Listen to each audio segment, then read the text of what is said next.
Hello students, welcome to class 9th Science CBSE NCERT. Our chapter 3rd Atoms and Molecules is complete. Today's in this video we are going to study about the book questions which are given exercise in this chapter. Some numericals are here and some chemical formulas also given in book questions. Then students, we are going to start solution of book question. Okay, start करते हैं students. तो देखो first question है यहाँ पर. Question note कर रहा हूँ मैं students. Calculate the number of particles in each of the following. Calculate the number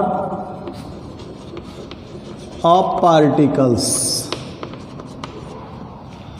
Number of particles in each of the follows.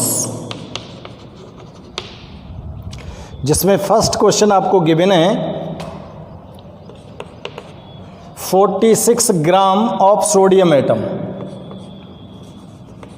46 gram of sodium atom.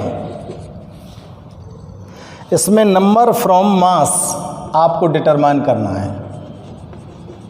Number from मास यानी कि मास से आपको नंबर ऑफ एटम्स को determine करना है students इस question में. ठीक है ना. तो स्टूडेंट्स स्टार्ट करते हैं. The number of atoms. Answer देखते हैं इसका. The number of atoms equal to formula क्या बनता है. देखो given mass divided by atomic mass. जो भी एलिमेंट आपको दिया हुआ है, ठीक है ना, उसका एटॉमिक मास ले लो चाहे मोलर मास ले लो. आप मोलर मास नोट कर सकते हो यहां पर. Molar mass into Avogadro number. Clear. तो the number of atoms. Number of atoms को डिटरमाइन करना है जिसको डिनोट करते हैं एन से. गिवन मास को स्मॉल एम से, मोलर मास को एम से इनटू N0.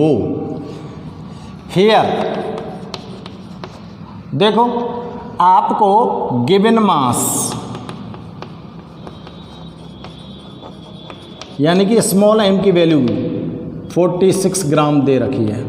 ये रही आपके क्वेश्चन में. क्लियर. और मोलर मास यानी कि एम की वैल्यू.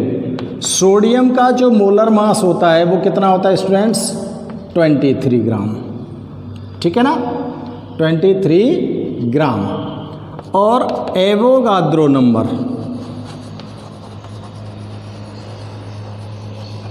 इसको आपको लर्न होना चाहिए 6.022 10 पावर 23. सब की वैल्यूज़ को पुट कर दो और सब वैल्यूज़ को पुट करने के बाद इजी वे में आप यहाँ पर नोट कर सकते हो. तो देखो n इक्वल टू m की वैल्यू लिखो 46 डिवाइडेड बाई 23 इंटू 6.022 10 पावर 23. ये 2 टाइम्स गया और इसका मल्टीप्लाई कर दो तो 12.044 10 power 23. Number of atoms in 40 gram sodium is 12.044 10 power 23. Clear. Okay students, next question देखते हैं. इसी सीरीज का सेकंड क्वेश्चन देखो स्टूडेंट्स. सेकंड है 8 ग्राम O2 molecules. 8 gram oxygen molecule given है आपको. ठीक है ना. और इसमें आपको डिटरमाइन करना है number of molecules from mass. Number of molecule from mass. Mass से नंबर ऑफ मॉलिक्यूल्स को डिटरमाइन करना है आपको इसके क्वेश्चन में. तो देखो नंबर ऑफ मॉलिक्यूल्स क्या होगा. इसके लिए आपको क्या फॉर्मूला लिखना पड़ेगा? नंबर ऑफ एटम्स निकालो चाहे नंबर ऑफ मॉलिक्यूल्स निकालो, कुछ भी निकालो।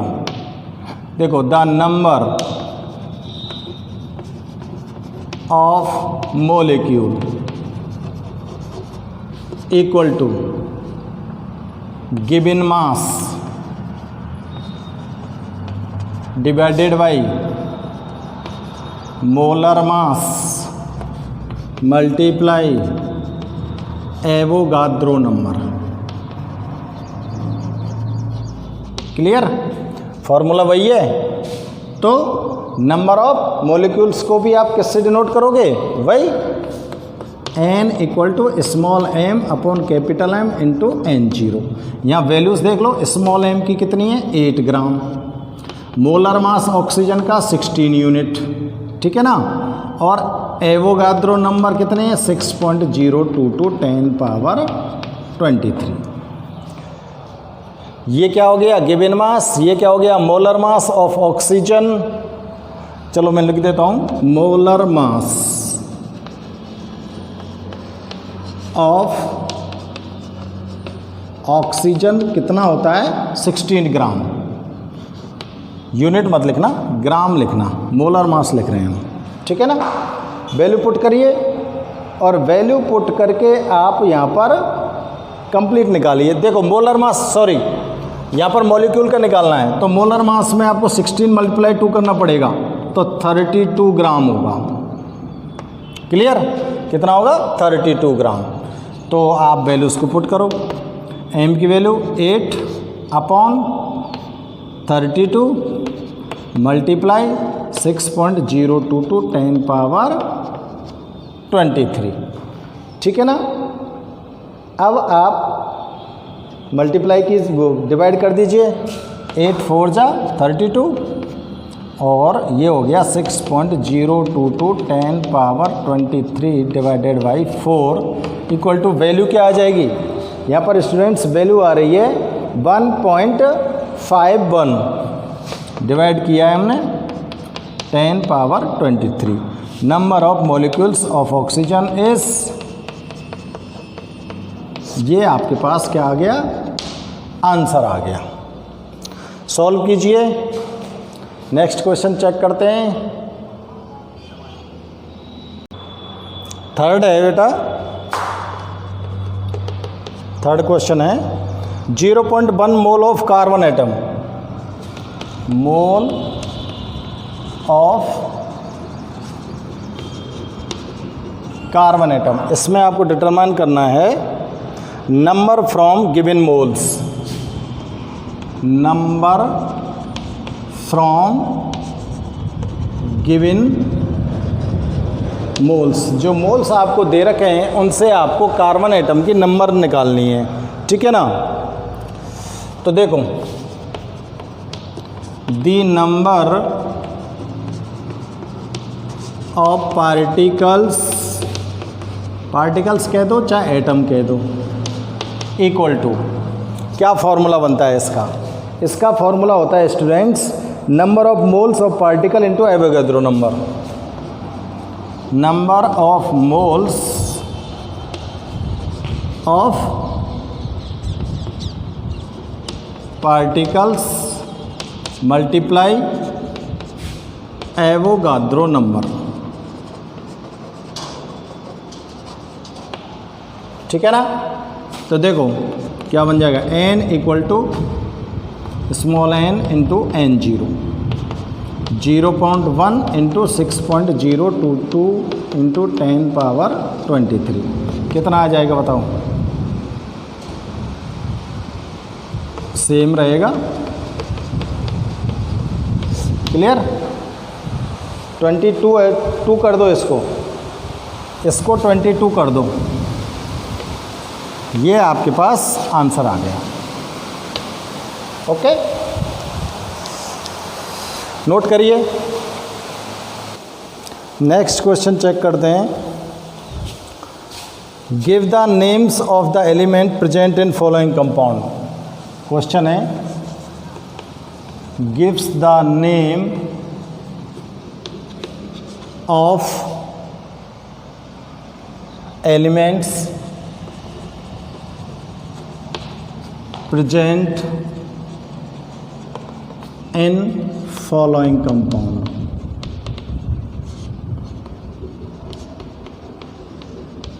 ठीक है ना, जो कंपाउंड्स यहाँ पर गिवन हैं उनमें कौन कौन से एलिमेंट्स प्रेजेंट होते हैं। तो आंसर लिख रहा हूँ मैं डायरेक्ट स्टूडेंट्स। यहाँ पर फर्स्ट दे रखा है क्विक लाइम। क्विक लाइम किसको बोलते हैं? तो देखो क्विक लाइम बोलते हैं स्टूडेंट्स कैल्शियम ऑक्साइड को, ठीक है ना। और यहाँ पर एलिमेंट्स कौन से हैं? कैल्शियम है और ऑक्सीजन है। क्लियर? किस तरह से जवाब लिखना है हमको। सेकंड है, ये इसको ए और बी है हाइड्रोजन ब्रोमाइड।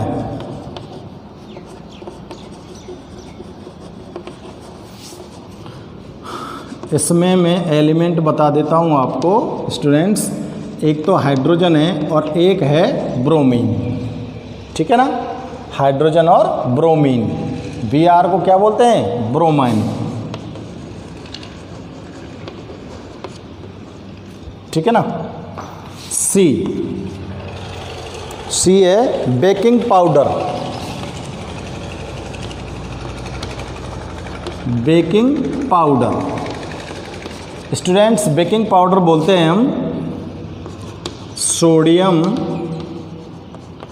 हाइड्रोजन कार्बोनेट को, और इसका फॉर्मूला होता है NaHCO3। अब बताइए आप एलिमेंट्स को। सोडियम, हाइड्रोजन, कार्बन और oxygen, 4 elements are composed in one formula. D. Next one है potassium sulphate. Potassium sulphate, clear. इसको फॉर्मूला होता है K2SO4। एलिमेंट बताओ। Potassium, sulphur, oxygen, 3 elements are composed in this formula, ठीक है ना। ओके स्टूडेंट्स, तो इस क्वेश्चन को फटाफट से नोट करो। नेक्स्ट देखते हैं, चेक करते हैं। देखो नेक्स्ट क्वेश्चन है कैलकुलेट द मोलर मास।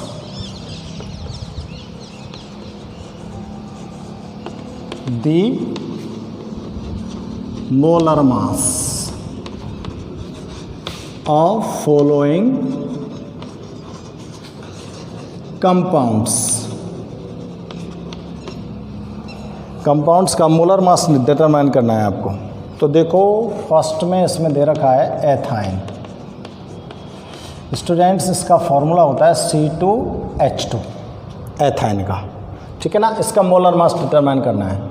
तो देखो कार्बन का मास होता है 12 और हाइड्रोजन का होता है स्टूडेंट्स 1। तो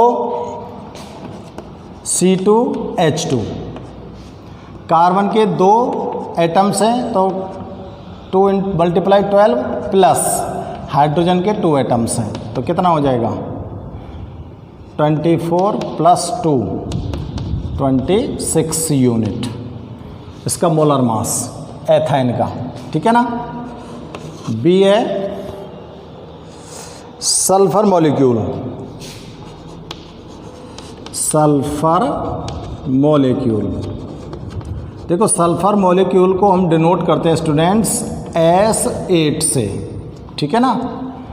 और सल्फर का जो एटॉमिक मास होता है वो 32 यूनिट होता है, क्लियर। और S8 मॉलिक्यूल का मोलर मास निकालना है आपको।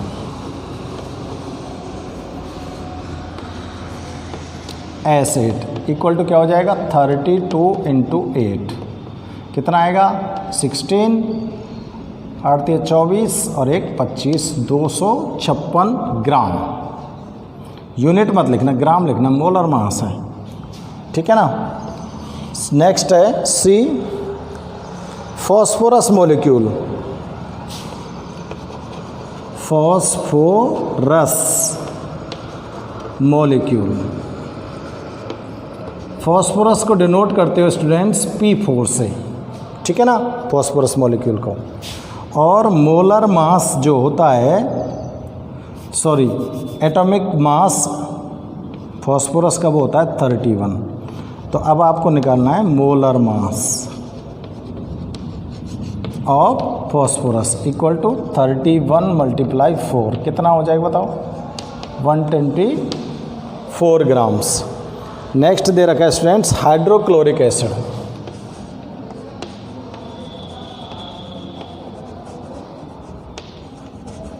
हाइड्रोक्लोरिक एसिड को डिनोट करते हो आप HCl से। तो स्टूडेंट्स हाइड्रोजन का मास 1 ग्राम 1 यूनिट और क्लोरीन का होता है 35.5 यूनिट। तो मोलर मास निकालना है आपको किसका? HCl का।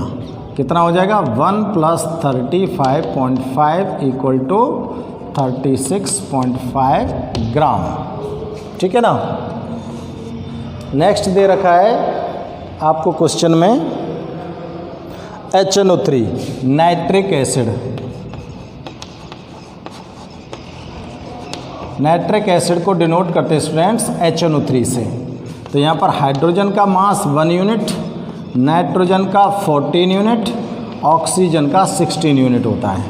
तो अब आपको डिटरमाइन करना है molar mass of HNO3 equal to क्या हो जाएगा? Hydrogen 1 plus nitrogen 14 plus oxygen 16 multiply 3, सबको कर दो। ये हो गया कितना? 15 प्लस 48 कितना हो गया? 3rd और 6 ग्राम, ठीक है। तो ये मोलर मास डिटरमाइन कर लिए स्टूडेंट्स हमने। तो स्टूडेंट्स इसी तरह के कुछ क्वेश्चंस यहाँ पर रिमेन्स हैं। तो आप सभी क्वेश्चंस को चेक करके कमेंट्स करके मेरे को बता सकते हैं जो क्वेश्चन आपसे नहीं आए। तो स्टूडेंट्स ये चैप्टर 3 एटम्स एंड मॉलिक्यूल्स आज कंप्लीट होता है। Okay students,